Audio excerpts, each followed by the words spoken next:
ಪ್ರೀತಿಯ ಆತ್ಮೀಯ ಬಂಧುಗಳೇ, ಹೇಗಿದ್ದೀರಾ? ಇದೇನಪ್ಪ ಇವತ್ತು ಬೆಳಗ್ಗೆ ಇವಳು ವಿಡಿಯೋ ಮಾಡ್ತಾ ಇದ್ದಾಳೆ ಅಂತ ಅನ್ಕೋಬಹುದು ನೀವು. ಹೌದು, ಇವತ್ತು ಇನ್ನೂ ಬೆಳಗ್ಗೆ 7:30 ಆಗಿದೆಯಷ್ಟೇ. ನಾನು ಬೆಳಗ್ಗಿನ ತಿಂಡಿಗೆ ಏನು ಮಾಡ್ತಾ ಇದ್ದೀನಿ ಇವತ್ತು ಅದನ್ನ ನಿಮಗೂ ತೋರಿಸೋಣ. ನಮ್ಮ ದಕ್ಷಿಣ ಭಾರತದಲ್ಲಿ ಬೆಳಗ್ಗಿನ ತಿಂಡಿ ಅಂದ್ರೆ ಸಾಮಾನ್ಯ ಏನಿರುತ್ತೆ? ದೋಸೆ, ಇಡ್ಲಿ, ಉಪ್ಪಿಟ್ಟು, ಅವಲಕ್ಕಿ, ಈ ತರದ ತಿಂಡಿಗಳನ್ನ ನಾವು ಮಾಡ್ತೀವಿ. ಇಡ್ಲಿ ಆರೋಗ್ಯಕರವಾದ ತಿಂಡಿ. ನಾವು ವಾರಕ್ಕೊಂದು ದಿವಸ ಇಡ್ಲಿ ನಮ್ಮ ಮನೆಯಲ್ಲಿ ಮಾಡೇ ಮಾಡ್ತೀವಿ. ಆ ಇಡ್ಲಿನಲ್ಲೇ ಮಾಮೂಲಿ ಇಡ್ಲಿ, ಉದ್ದಿನ ಬೇಳೆ, ಅಕ್ಕಿ ಅಥವಾ ಅಕ್ಕಿ ತರಿ ಹಾಕಿ ನಾವು ಇಡ್ಲಿ ಮಾಡ್ತೀವಿ. ಪ್ರತಿ ವಾರ ನನಗೆ ನಮ್ಮ ಯಜಮಾನ್ರಿಗೆ ಆ ಇಡ್ಲಿನೇ ಮಾಡೋದು. ಆದ್ರೆ ನನ್ನ ಮಗ ಆ ಇಡ್ಲಿ ಕೈಯಲ್ಲೂ ಟಚ್ ಮಾಡಲ್ಲ, ಅವನಿಗೆ ಅದು ಸೇರಲ್ಲ.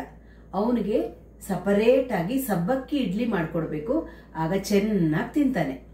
ಹಾಗಾಗಿ ಆ ಸಬ್ಬಕ್ಕಿ ಇಡ್ಲಿ ನಾನು ಪ್ರತಿ ವಾರ ಮಾಡ್ತೀನಿ. ಪ್ರತಿ ವಾರ ಇಡ್ಲಿ ಮಾಡೋ ದಿವಸ 2 ವೆರೈಟಿ ಇಡ್ಲಿ, ಅಕ್ಕಿ ಇಡ್ಲಿ, ಸಬ್ಬಕ್ಕಿ ಇಡ್ಲಿ, 2 ಇಡ್ಲಿ ಮಾಡ್ತೀನಿ ನಾನು. ಅದನ್ನೇ ಇವತ್ತು ನಿಮ್ಗೂ ತೋರ್ಸೋಣ. ಸಬ್ಬಕ್ಕಿ ಇಡ್ಲಿ ಹೇಗ್ ಮಾಡೋದು ಅದು ಇವತ್ತು ನಾನು 2 ತರದಲ್ಲಿ ಮಾಡ್ತಾ ಇದ್ದೀನಿ. ನಮಗೂ ಸಬ್ಬಕ್ಕಿ ಇಡ್ಲಿನೇ ಮಾಡ್ಕೋತಾ ಇದ್ದೀನಿ. ಅದಕ್ಕೋಸ್ಕರ ನಿಮ್ಗೆ ತೋರ್ಸೋಣ ಅಂತ ನಾನಿವತ್ತು ತೋರ್ಸಕ್ಕೆ ನಿಮ್ ಮುಂದೆ ಬಂದಿದ್ದೀನಿ.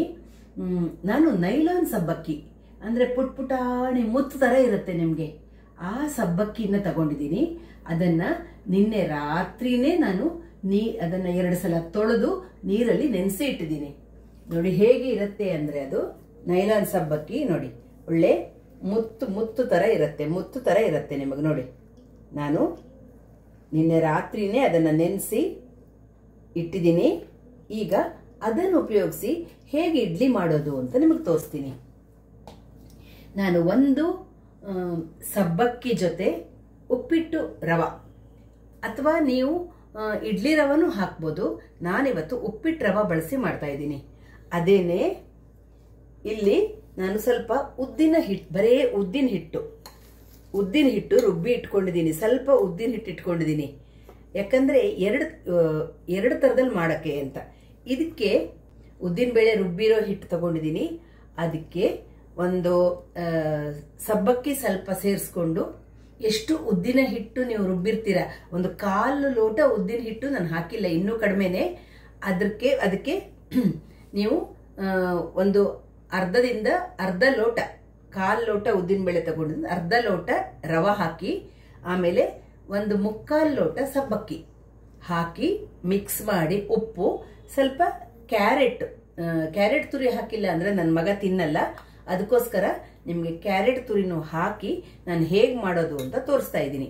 ಅದೇ ಬರೇ ಸಬ್ಬಕ್ಕಿ ಇಡ್ಲಿಗೆ ಸಬ್ಬಕ್ಕಿ ಎಷ್ಟು ತಗೊಂಡಿದೀವಿ? 1 ಕಪ್ ಸಬ್ಬಕ್ಕಿ, ಅದಕ್ಕೆ 1 ಕಪ್ ರವ, 1 ಕಪ್ ಮೊಸರು, ಸ್ವಲ್ಪ ಕ್ಯಾರೆಟ್ ತುರಿ, ಈ ತರ ಇಷ್ಟು ಹಾಕಿ ನಾನು ಇಡ್ಲಿ ಮಾಡ್ತಾ ಇದ್ದೀನಿ.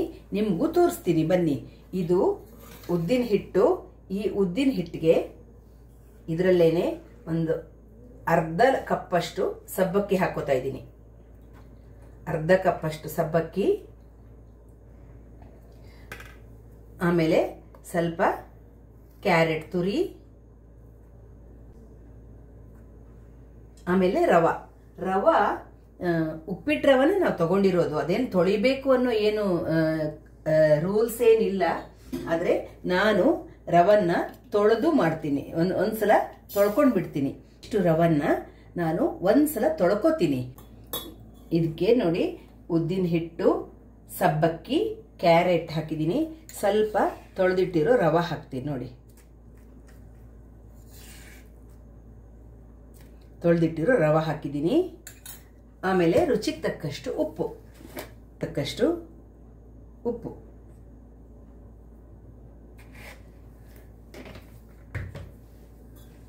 ಹಾಕ್ಬಿಟ್ಟು ಚೆನ್ನಾಗಿ ಮಿಕ್ಸ್ ಮಾಡ್ಕೊಳ್ಳೋಣ.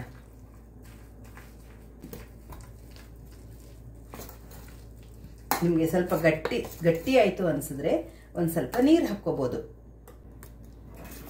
ನೋಡಿ ಉದ್ದಿನ ಬೇಳೆ, ಸಬ್ಬಕ್ಕಿ, ರವ, ಕ್ಯಾರೆಟ್, ರುಚಿಗೆ ತಕ್ಕಷ್ಟು ಉಪ್ಪು ಹಾಕಿ ಹಿಟ್ಟು ರೆಡಿ ಮಾಡಿದ್ದೀನಿ. ಇದು ಸೈಡಿಗೆ ಇಟ್ಕೊಂಡು, ಈಗ ಮಾಮೂಲಿ ಸಬ್ಬಕ್ಕಿ ಇದೆ, ಇಲ್ಲಿ 1 ಕಪ್ ಸಬ್ಬಕ್ಕಿ ಇದೆ, ಅದಕ್ಕೆ 1 ಕಪ್ ಮೊಸರು ಹಾಕೊಳ್ತಾ ಇದ್ದೀನಿ. 1 ಕಪ್ಪು ಮೊಸರು ಹಾಕ್ಕೊಳ್ತಾ ಇದ್ದೀನಿ. ಆಮೇಲೆ 1 ಕಪ್ಪು ತೊಳೆದಿಟ್ಟಿರೋ ರವೆ. ನೀವು ಇದಕ್ಕೆ ಇಡ್ಲಿ ರವೆನೂ ಬಳಸ್ಕೋಬಹುದು. ನಾನಿವತ್ತು ಉಪ್ಪಿಟ್ಟು ರವೆ ಬಳಸ್ತಾ ಇದ್ದೀನಿ. ಈಗ ಕ್ಯಾರೆಟ್ ತುರಿ ಹಾಕ್ತಾ ಇದ್ದೀನಿ. ಆಮೇಲೆ ರುಚಿಗೆ ತಕ್ಕಷ್ಟು ಉಪ್ಪು.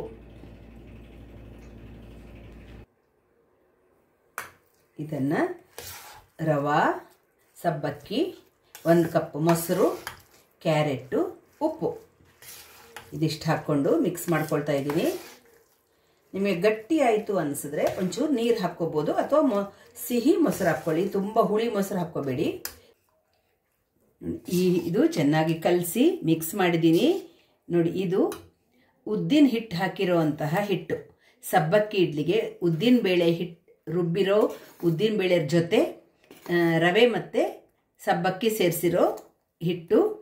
ಇದು ರವೆ, ಸಬ್ಬಕ್ಕಿ, ಮೊಸರು, ಕ್ಯಾರೆಟ್. ಇದಕ್ಕೆ ಯಾವ ಅಡುಗೆ ಸೋಡಾ ಆಗಲಿ ಏನು ನಾವು ಬಳಸಲ್ಲ, ಮೊಸರಲ್ಲೇ ಕಲಸಿರ್ತೀವಿ. ಇದನ್ನು ಈಗ ನಾವು ಇಡ್ಲಿ ಸ್ಟ್ಯಾಂಡ್ಗೆ ಹಾಕೋಣ. ನಾನು ನೀರು ಕಾಯಕ್ಕೆ ಇಟ್ಟಿದ್ದೀನಿ. ಇಡ್ಲಿ ಸ್ಟ್ಯಾಂಡಿಗೆ ಒಂಚೂರು ಎಣ್ಣೆ ಹಚ್ಕೊಂಡು ಹಾಕೋಣ. ಎಣ್ಣೆ ಹಚ್ಚಿರೋ ಇಡ್ಲಿ ಸ್ಟ್ಯಾಂಡ್ಗೆ ನಾನು ಹಾಕ್ತಾ ಇದ್ದೀನಿ ಎಲ್ಲ ಹಿಟ್ಟುಗಳನ್ನು.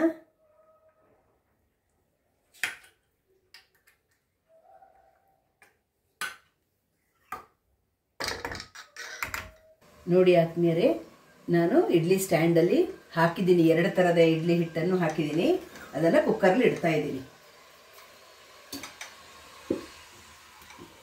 ಇಟ್ಟು ಮುಚ್ತಾ ಇದ್ದೀನಿ. ಇನ್ನು 15ರಿಂದ 20 ನಿಮಿಷಗಳ ಕಾಲ ಬೇಯಿಸಬೇಕು.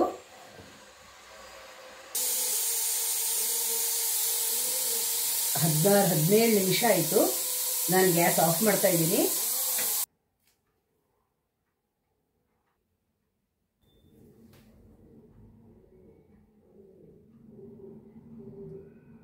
ನೋಡಿ ಆದ್ಮೇಲೆ ಇಡ್ಲಿ ರೆಡಿಯಾಗಿದೆ. ಇದು ಉದ್ದಿನ ಬೇಳೆ ಹಾಕಿ ಮಾಡಿರುವಂಥ ಇಡ್ಲಿ. ನೋಡಿ, ಇದು ಉದ್ದಿನ ಬೇಳೆ ಹಾಕಿ ಮಾಡಿರುವಂಥ ಇಡ್ಲಿ.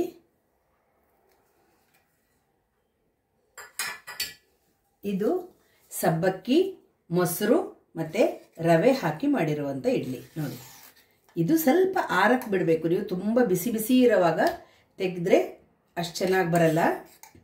ಸ್ವಲ್ಪ ನಿಮ್ಗೆ ಹಸಿ ಥರ ಫೀಲ್ ಆಗ್ಬೋದು, ಬಟ್ ತುಂಬ ಸಾಫ್ಟಾಗಿ ಚೆನ್ನಾಗೇ ಬಂದಿದೆ.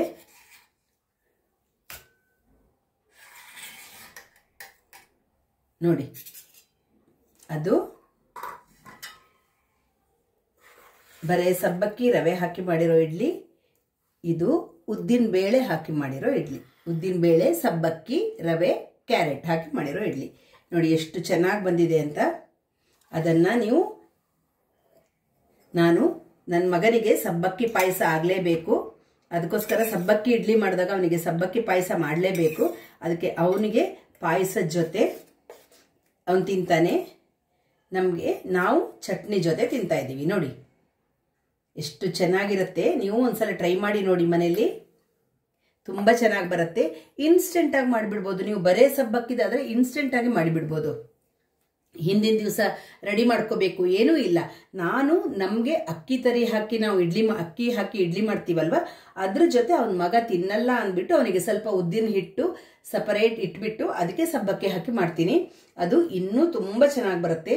ಸ್ಪಾಂಜ್ಗಿಂತನೂ ನಿಮಗೆ ಇನ್ನೂ ಸ್ಪಾಂಜು ಅಷ್ಟು ಸಾಫ್ಟ್ ಆಗಿರಲ್ಲ, ಅಷ್ಟು ಸಾಫ್ಟ್ ಆಗಿರುತ್ತೆ. ನೋಡಿ ಹೇಗಿರುತ್ತೆ ನೋಡಿ. ಇದು ಉದ್ದಿನ ಬೇಳೆ ಹಾಕಿರುವಂಥದ್ದು.